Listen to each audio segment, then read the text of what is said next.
BRS నుంచి గెలిచి కాంగ్రెస్ లో చేరిన 10 మంది ఎమ్మెల్యేల వ్యవహారం క్లైమాక్స్ కి చేరుకుంది. ఇక ఇప్పటికే 5 ఎమ్మెల్యేలకు స్పీకర్ గడ్డం ప్రసాద్ కుమార్ క్లీన్ చిట్ ఇచ్చారు. ఇక తాజాగా కాళె యాదయ్య, పోచారం శ్రీనివాసరెడ్డి పార్టీ మారడానికి ఆధారాలు లేవని స్పీకర్ స్పష్టం చేశారు. అయితే ఎమ్మెల్యేలు దానం నాగేందర్, కడియం శ్రీహరిపై వచ్చిన ఫిర్యాదులపై స్పీకర్ విచారణ జరపాల్సి ఉంది.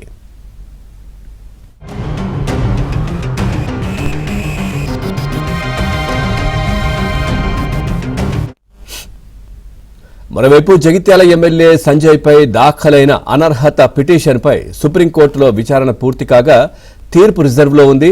ఎమ్మెల్యేల అనర్హత పిటిషన్లపై ఇవాళ సుప్రీంకోర్టులో విచారణ జరగనుంది. ఇక సుప్రీంలో విచారణను దృష్టిలో పెట్టుకుని స్పీకర్ ప్రసాద్ కుమార్ ముందే తీర్పు వెల్లడించారు. ఇక 2 దఫాలుగా 7 ఎమ్మెల్యేల అనర్హత పిటిషన్లను స్పీకర్ గడ్డం ప్రసాద్ కొట్టివేశారు. మిగిలిన 3 ఎమ్మెల్యేల అనర్హత పిటిషన్లు పెండింగ్లో ఉన్నాయి.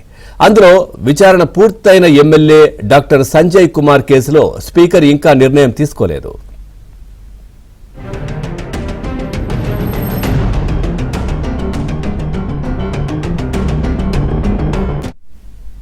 అటు ఖైరదాబాద్ ఎమ్మెల్యే దానం నాగేందర్ స్పీకర్ ఇచ్చిన నోటీసులకు ఇప్పటి వరకు కౌంటర్ దాఖలు చేయలేదు.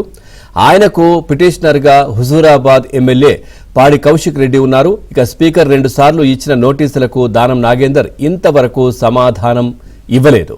ఇక కడియం శ్రీహరి తాను బీఆర్ఎస్ లోనే ఉన్నట్లు ప్రకటించారు. అయితే పార్టీ ఫిరాయించిన ఎమ్మెల్యేల అనర్హత పిటిషన్ విషయంలో స్పీకర్ పక్షపాతంతో వ్యవహరిస్తున్నారని ప్రతిపక్ష బీఆర్ఎస్ విమర్శిస్తోంది.